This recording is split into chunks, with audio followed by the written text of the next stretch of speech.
You know, I was 32, and I was like, this is the point. This is if I don't do it now, it might never happen. One of the things about being Vietnam, it is rainy season. There are different seasons here. And right here, I'm at Mùa Sake, and there's some dude here just feeding fish. Hey, I see you on YouTube. You know me? Peter, right? Yeah. Oh my God, you're famous, bro. No, I'm not. What's up? What's up, man? We're here at Mùa.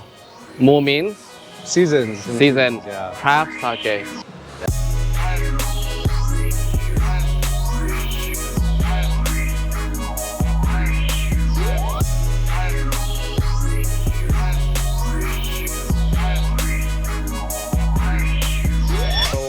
Our main thing is we built this kind of in the style of like a tap room, and where our main goal is to introduce our sake that we brew with Vietnamese rice to Vietnam. Yeah, we've got Binh Cho Tan grill in the back. We've got a tepan over here, and yeah, it's pretty straightforward. What is your most popular food item? Most popular food item? It's tough to say. It's tough to say. We got a lot of Good favorite answer. dishes. A lot of Good favorite answer. dishes, but I will say we just launched our sandos. So got a little bit of our black pepper, Aioli kind of black pepper, sauce. miso, mayo, garlicky, peppery, a little bit of chili. So nice little like richness, tanginess. And then we're gonna go with the steak. All right, so we go boom. It's our complete sandwich. We'll go upstairs and talk to Chef a little bit more on his journey. Thank you, bro. Get into the main course. Let's do it. The sandwich. So explain what we have here, Chef, again. So we have our ball black sando. So yeah, it's a Japanese style with milk bread, you know, but we use Vietnamese beef that's marinated in the style of ball black. My name is Tru. True. My first name is Tru. My last name is Lang. You don't have a middle name. I don't have a middle name. So how do you go from Boston Yeah. one day to Vietnam? Well, it wasn't exactly one day. To Vietnam, I was already 32 years old. Did you dive into culinary right away? Did you know you're like super into food? Well, I don't know. So then what happened was I went to college, and so I was studying political science and international relations. But then, always like that food connection was always there. Like for example, like my room, I always had like a rice cooker and like a hot plate and like something on the stove. And then, so what happened was in college, my roommate was fisheries management. So actually, a lot of times we'd end up like skipping class and going fishing. We'd go fishing around like in the streams and the rivers and the lakes, wherever, and then we'd bring the fish back, and then we'd cook it like we call our friends, be like, yo, we're having a fish party, and just the moments that you can create around food, I think that may have given me a little bit of a push. And by some stroke of luck, I just randomly applied off of Craigslist with 2 award-winning chefs. And it was like this farm to table, like Italian wood-fired oven concept, like really kind of like crafty. Yeah. Do you remember that feeling? Because like Yeah. 3 years in college is a long time. Yeah. To finally be like, I'm in my 4th year, 1 more semester. Yeah. I'm gonna just drop it. Before cooking along, I was like, well, I guess I don't know what I want to do, so I'm just gonna do that, and I'm just gonna do that. You know, like I don't know what to do. I think at that point I was simultaneously like very excited by cooking. So you went to that restaurant with the 2 chefs. Yeah. And then you just yeah. worked your way up. Yeah, I just worked my way through. I started at I remember like pizzas and salads, and then I was making pasta from scratch and making breads, and then worked the meat, the fish, dessert. So you have your fine dining trained, like your experience in that. Yeah. I worked many years in Michelin-star restaurants. So Like gastronomy type of yeah, that kind of thing. You know, I think at first I was very motivated by I moved to California in the beginning because of farm to table, because at the time in Massachusetts, farm to table wasn't a huge thing, and the amount of farms and suppliers wasn't that great. The network wasn't that great, and also the demand for it wasn't that great. But California was booming, so California is kind of like the birthplace of farm to table in the United States. For your typical layperson, casual McDonald's fast food, what is farm to table? The idea is that you go directly to the farm, and you buy from the farmers. So you buy the vegetables, you buy the products that are fresh and pure, and then you bring it back, and you, using your own expertise, you kind of like transform it into something Yeah. So when did you start having the chops to make your own restaurants? I'd always wanted to live and work in Asia, but at that point I still hadn't done it. You know, I was 32, and I was like, this is the point. This is if I don't do it now, it might never happen. And the first one to reply was a 2 Michelin star restaurant, and that restaurant, it was called L'Effervescence in Tokyo. It was, and I went there, and I went there for a month, and I remember I didn't speak any Japanese at the time. I mean, it really opened my eyes to one is how much I really loved being overseas, and then I landed in Vietnam. Yeah, it was my first time in Vietnam ever, and I was 32 years old. You remember that? The first time in Vietnam? Yeah, of course. Yeah, I mean, couldn't forget. I remember. Well, first of all, flying into Ho Chi Minh City, right? I realized how little I knew because I was like, I'm flying in, right? I'm like, why are there skyscrapers? Like, why are these tall buildings here? Like, where's the buffaloes? Where's the jungle? There's Wi-Fi? Huh? Yeah, before that, just flying in, I'm like, what's going on? Like, I thought Vietnam was like countryside. Like, when I came, I wasn't planning to stay. Yeah. So I was still planning to go back to the States afterwards. So What was the time frame? this was my 6 months. So my 6 month in Asia. So like, yeah, originally I was like 6 months. Yeah. And I had 1 month planned for Vietnam. You know, I had 1 month planned. And what happened was I met a childhood friend here, and he had founded a company here, and he was like, we used to get into all sorts of crazy stuff in the States. So he knew me pretty well. And so he still does. And he was like, you know what you should do? You should just get a motorbike and ride from Saigon to Hanoi. Just ride the whole country. Literally, like within a week of landing in Vietnam, I was driving on my own through Vietnam with zero Vietnamese language, zero prior experience riding a motorbike. Raw dogged it. Yeah, just seriously, Ron. I learned so many hard lessons, dude. Oh my God, it was so funny. I remember I rode off. My friend was like, just do it. I was like, okay. So I rode off, bro. Like my first day, I rode off in flip-flops and shorts and a t-shirt, no sunscreen, no sun protection. Anyway, so I rode off. I'm like, oh, first day, I should be able to get some Mui Ne. I don't know, was it Mui Ne? Yeah, Mui Ne in a day, easily. It's supposed to be like, I looked on Google Maps, it's like, oh, it's only a 3.5 hour drive, you know, whatever, I got right? this, no problem. No problem. Bro, I'm riding, I'm like, oh, my skin's on fire. And then, I'm like, oh, I'm flip-flops. And then what happened was, I stopped for like, and in the afternoon, I'm like somewhere in the middle of nowhere, buttfuck nowhere, between here and Mui Ne, and then just starts raining. Yeah. And I remember what happened was I was on the road, I was like, oh, I was like, I can see so far, the horizon's so beautiful. I'm like, oh wow, look at that great cloud, I can see the rain over there. Wow, it's like beautiful. And then finally I got to that cloud and I was like, oh shit, like it's the flood. You know, it's like a flood from the sky is coming down. Monsoon. Yeah, I'm like, what the fuck's going on? And everyone around me just busted out their freaking rain ponchos and just kept driving. And obviously I'm massively unprepared. So I'm like, I'm just gonna pull over and wait it out.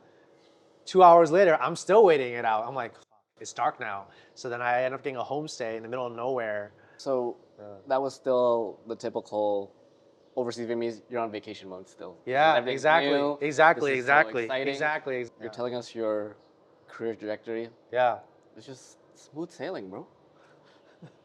I wouldn't say that. I mean, I would say there's some glossing over. I mean, there was a lot of things that happened along the way that pretty fucked up. Like, yeah, you sacrifice your health, so much of your time, you know, to do this. But then after that, I came back and I was like, yo, this is seriously a cool country. People are amazingly kind. And you know what? The only reason I made it up there was because all the people that helped me along the way. And so I went back, I was chatting with my friend, and the company he started was actually like a hospitality kind of accommodations, like tourism company. And he's like, you know, we're actually looking to dive into food and beverage, and we're looking for someone to head that. And so, yeah, so then let me think about it. I went back to the States. I spent about 3 months in the US. And I was like, yeah, let's do it. Then my job then was to head up the food and beverage arm of the company. So I was basically going around to like hotels, homestays, you know, hostels, and that our company managed, and setting up restaurants, cafes, bars in those locations. So it was great because in those 2 years, I got to go all over the country and learn so much about Vietnam that, if I just stayed in one place, I never would have been able to experience that. And I don't know, after a lot of soul searching and thinking about it, I was like, no, I don't feel like my journey here is finished, and I still want to do more, especially in the community and sustainability space, so environmental issues and stuff like that. And so I stayed. So I decided to stay in Hoi An, and that's where I was like, what am I gonna do? Well, only thing, the most value I can bring is through food and beverage, and as I don't want to really be an employee right now. Again, I'd kind of jaded after being an employee for X number of years, so I ended up being, I was like, okay, I'm gonna figure out a way to open my own place and open my own place, but I wanted to like build a brand around core values. The thing I most admired really, like as I said, is like the farmers and the people and really living in connection with the land. And I feel like that was what was missing when it came to environmental issues, is like people seem disconnected from the land. They seem disconnected from nature. And I think I'd seen that happen when I was growing up in the States, where it's like, people don't really have a connection to farmland. Whereas in Vietnam, you have this advantage where a lot of people, they still have this deep connection to Vei Hue, right? You go back to the countryside where your family's from, and you work in the rice fields and the fruit orchards and the chickens running around, right? It's like there's still a deep connection to the land. And I felt like I wanted to find some way to honor that. And so that's why I named my first restaurant Mùa, which is about like living seasonally, about using ingredients seasonally. And was it a booming success?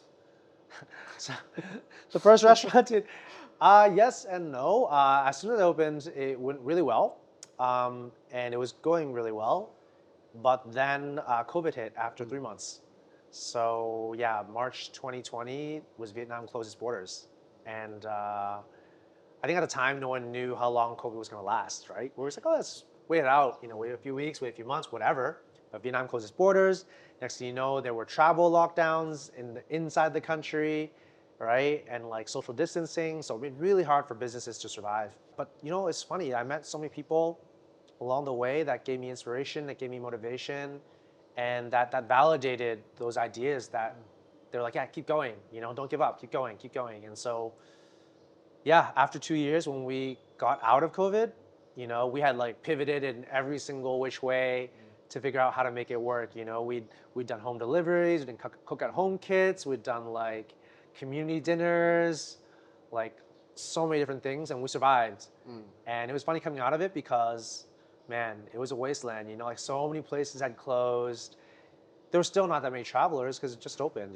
So it was like what to do. But I think it really gave us a leg up. One is we had that long runway to really develop and define who we are. As a brand, as a business, the philosophy and the values. And that really helped us with the momentum coming out of COVID. And from there, you're able to sustain the Mùa in Hoi An? Yeah. To the point where investors go like, hey, let's do number 2. Yeah, so what happened was basically, that's thing is you can't ever burn any bridges, So what happened was actually one of the investors from the first company I worked here when I first came to Vietnam, he stayed in touch. He's really into food and beverage. He's not in the industry per se, but he's well connected. And he was like, hey, I have some friends looking to start this business based around sake. When I met these guys, I was like, they're all green flags for me. They're just green flags. The way they talk, the way they understand, and also based on their experiences and where they are in their life and how they've worked with other people, you can tell that they're just green flags. Speaking of instincts, Yeah, you meet a lot of probably VitQs, overseas Vietnamese that come here, naive, don't know much like myself. And I'm like, I want to build something, I want to do something. I don't really know what I'm doing. How do I even start? What should I do? I mean, I think for me, I think the main thing is to Should I anchor even come yourself. here? Should I even come here? Well, that's the big question, right? Is anchor yourself though. It's like, why are you here? What do you really want to accomplish? Like think long and deep about those questions and try to stay true to those values. The cheap beer, the women. If you're here for that, I mean, you're fine for a few months until you get, scammed the hell out of or something. But yeah, exactly. So, but be honest with yourself. It's like if you're just here for a good time, then have your good time. Yeah, vacation. Yeah, but don't pretend you're some kind of like hustler that's gonna make millions out of them. Because honestly, it's tough, man. It's just like it is anywhere. But there's a lot of opportunity too. A lot of locally born Vietnamese have also studied overseas now, and they're also coming back. So it's like now you have less advantage because they're native. They have the native language, they have native connections. They're rich as hell. And they have, they got the money and they got the foreign expertise. They have the education, they got everything. So what are you bringing really? Yeah. So you have to be honest with yourself. Like what is it? What's your unique selling point? What are you bringing here? And is it true to your personal values? Is it going to bring you joy, even if you're not successful right away? You know what I mean? So I think those are the important things. And I hope it works out for you, man. Honestly, yeah. I want you to look in their camera. Yeah. It's your 32-year-old self over there. Over there, behind on the table. Oh, your 32-year coming here on that trip. Oh my God, yeah. Just broke up. Yeah. What would you say to that younger Joe? I wouldn't say a damn thing. Yeah, I wouldn't say anything. I would say enjoy the ride, and I'm not gonna tell you anything. Wow. Yeah, I'm not gonna tell you anything. Yeah, beautiful. Tell the truth. Yeah. Thank you. Thanks, brother. Thank you for having this conversation. You want to check this restaurant out? Food was amazing. Check it out. We're in Lengo Cat. Lengo Cat. Quận 3. Technically off Cái Bàng 8, and then you into here. What's the Võ Thị Sáu, right? This is Lengo Cat nè. Yeah, Lengo Bên Cat. kia là Điện Biên Phủ. Bên đây là Ngôi Thời Niệm. Yeah. Great location. Check it out. Link description. Thank you.